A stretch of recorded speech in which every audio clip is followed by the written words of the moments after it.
ಚನ್ನಪಟ್ಟಣದಲ್ಲಿ ಈ ಜಿಲ್ಲೆಗೆ ಸೇರಿದಂತ ಮಹಾನಾಯಕ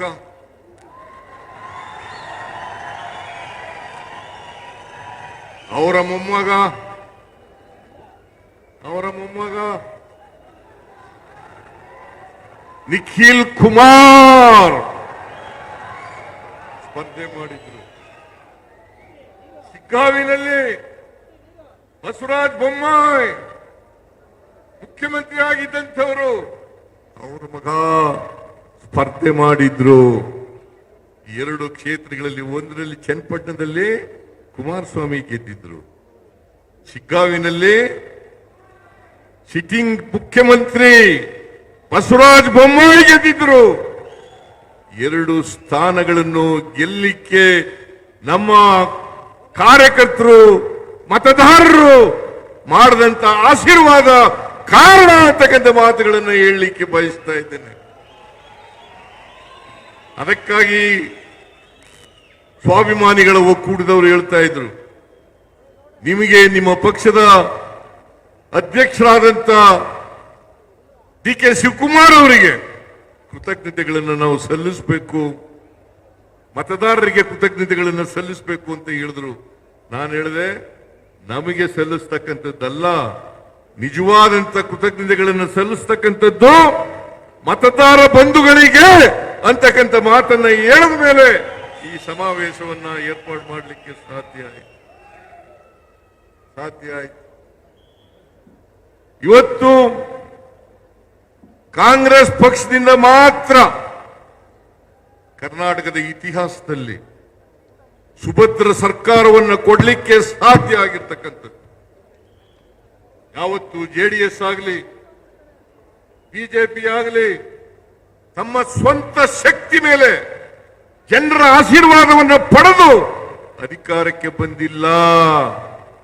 ಕುಮಾರಸ್ವಾಮಿ 2 ಸಾರಿ ಮುಖ್ಯಮಂತ್ರಿ ಆಗಿರ್ತಕ್ಕಂಥದ್ದು ಒಮ್ಮೆ ಬಿಜೆಪಿಯವರ ಸಹಾಯದಿಂದ, ಇನ್ನೊಮ್ಮೆ ನಮ್ಮ ಸಹಾಯದಿಂದ.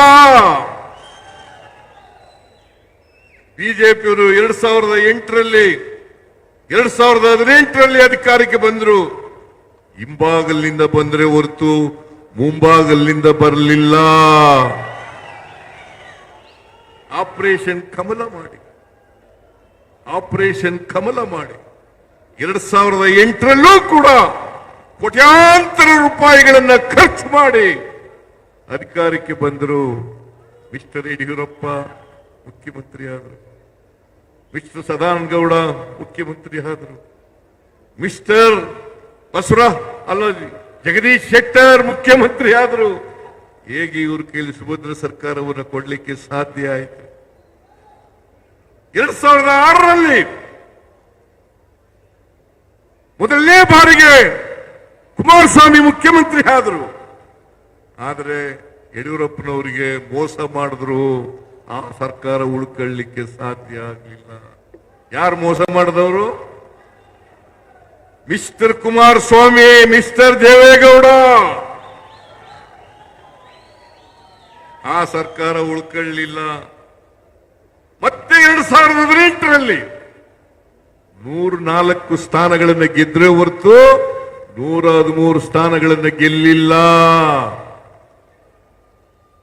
ನಾವು ಕುಮಾರಸ್ವಾಮಿ ಅವರಿಗೆ ಬೆಂಬಲ ಕೊಟ್ಟು ನೀವು ಮುಖ್ಯಮಂತ್ರಿ ಆಗಿ, ನಾವು 80 ಜನ ಗೆದ್ದಿದ್ರು ಕೂಡ, ಅವರು 38 ಜನ ಗೆದ್ದಿದ್ರು ಕೂಡ, ನೀವು ಮುಖ್ಯಮಂತ್ರಿ ಆಗ್ರಿ, ನಾವು ಬೆಂಬಲ ಕೊಡ್ತೀವಿ ಅಂತೇಳಿ ಮಾಡೋದು. ಆದರೆ ಸರ್ಕಾರವನ್ನು ಉಳಿಸಿಕೊಳ್ಳಲಿಲ್ಲ. ನಾವು ವಿಚಾರ ಮಾಡಿದ್ದಲ್ಲ.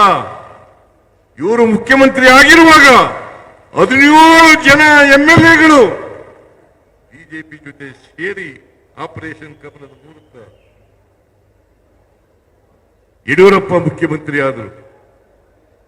ಆಮೇಲೆ ಬಸವರಾಜ ಬೊಮ್ಮಾಯಿ ಮುಖ್ಯಮಂತ್ರಿ ಆದರು. ಇವರು ಯಾವತ್ತಾರು ಕೂಡ ಜೆಡಿಎಸ್ ಆಗಲಿ ಬಿಜೆಪಿ ಆಗಲಿ ಸುಭದ್ರ ಸರ್ಕಾರ ಕೊಟ್ಟಿದ್ದಾರ? ನೀವು ಇತಿಹಾಸವನ್ನ, ಕರ್ನಾಟಕದ ಇತಿಹಾಸವನ್ನು ನೋಡಬೇಕು. ಕಾಂಗ್ರೆಸ್ ಪಕ್ಷ ಯಾವಾಗ ಅಧಿಕಾರಕ್ಕೆ ಬಂದಿದೆ ಎಲ್ಲ ಕಾಲದಲ್ಲೂ ಕೂಡ ಸುಭದ್ರ ಸರ್ಕಾರವನ್ನ ಕೊಟ್ಟಿದೆ. ನೀವು ಯೋಚನೆ ಮಾಡಿ, ಈಗ ಬಿಜೆಪಿಗೆ ಜೆಡಿಎಸ್ಗೆ ಬೆಂಬಲಿಸಬೇಕಾ?